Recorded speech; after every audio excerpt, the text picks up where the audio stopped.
Hello everyone, this is Tyler here in Estonia, and I want to discuss something here that I think some guys here can relate to who have been former military servicemen. It became very common for former U.S. military guys to live abroad, to relocate permanently or temporarily. This is so common nowadays. It's unbelievable how many guys from the U.S. military I'll meet that live abroad, whether it's temporarily or permanently.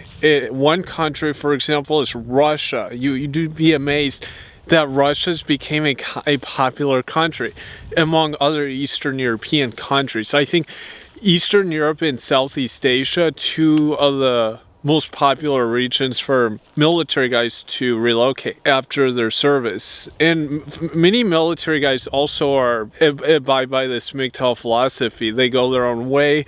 They realize that they've kind of been lied to, and they just move on. I think they kind of see the smoke and mirrors before a lot of non-military people do, especially the guys that have been into combat, that have seen a lot of things that normal citizens have not experienced, and are just, they want to escape that. They want to be in a more peaceful place, somewhere that is more low-key and just more off the radar. Many military guys, of course, they may draw some benefits, may draw a pension or disability benefit, but many don't. And I think also realize that what their taxes are being used for is kind of a bit treacherous. It's very, in very negligent ways that the tax budgets are calculated, and they of course experience this firsthand. They go into combat, they see how the U.S. military operates and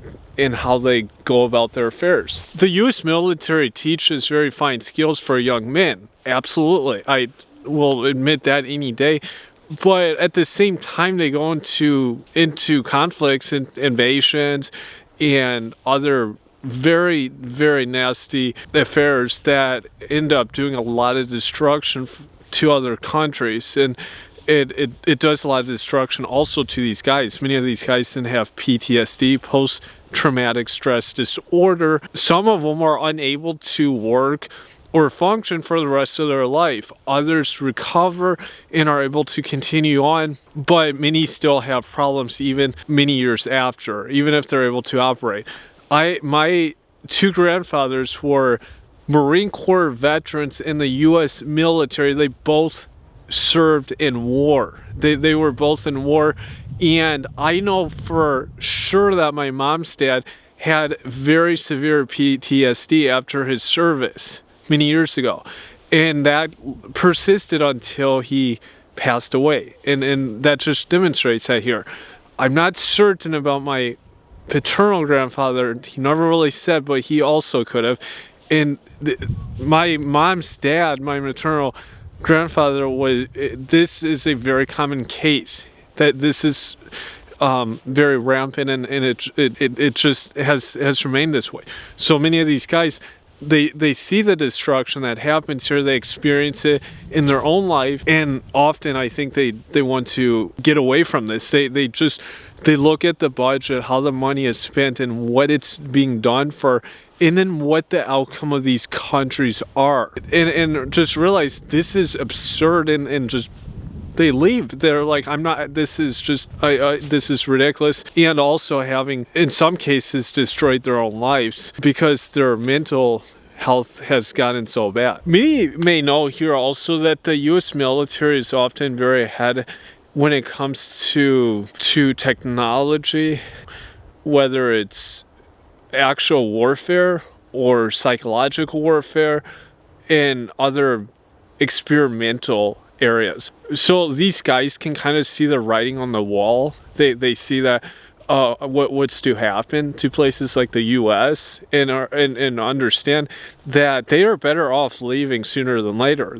Some guys, especially that work in more classified departments of the government, they've seen enough to know that there's going to be major issues in short order, and so they can see this. They've maybe been involved with some projects. That's enough for them to know that they need to get out of Dodge while they still can. I worked with a woman when I was in Chicago at UPS, and her son actually was a high-ranking commander for a submarine unit on the East Coast. And he was actually in a very, very high up role within the submarine area of the Navy. Anyone that knows the submarine units, this is one of the most difficult units you can be in if you're in the US Navy. And this woman's son had seen enough to know that things were going to get kind of bad, honestly, in the years to come in the States. And he had some ideals on kind of getting off the grid and living kind of more of in a rural lifestyle. And so this guy obviously had probably seen stuff way earlier than most. And that was also due to this military experience and background. Military guys also realize that they're not really going to be able to change a lot about the culture. Obviously, guys in the military that are fighting in units, they realize that you can't fight as a one-man army. Often if you do fight a supposed enemy, it may not have a lot of long-term impact. And you may just be better off not engaging rather than try to fight something. Yeah, you may short-term be victorious, but long-term, maybe not. And we saw this, I think, with Vietnam War. That was kind of the situation there. And yeah, so they realize sometimes you're just better off not engaging. And that's something I think guys kind of learn in the military. Certainly also, the ego is a big issue often, especially for younger guys. We've, of course, read about this in books like The Art of Warfare by Sun Tzu and other famous Roman commanders, Greek commanders, and WW2 with famous German commanders like Edwin Rommel, who led the German military.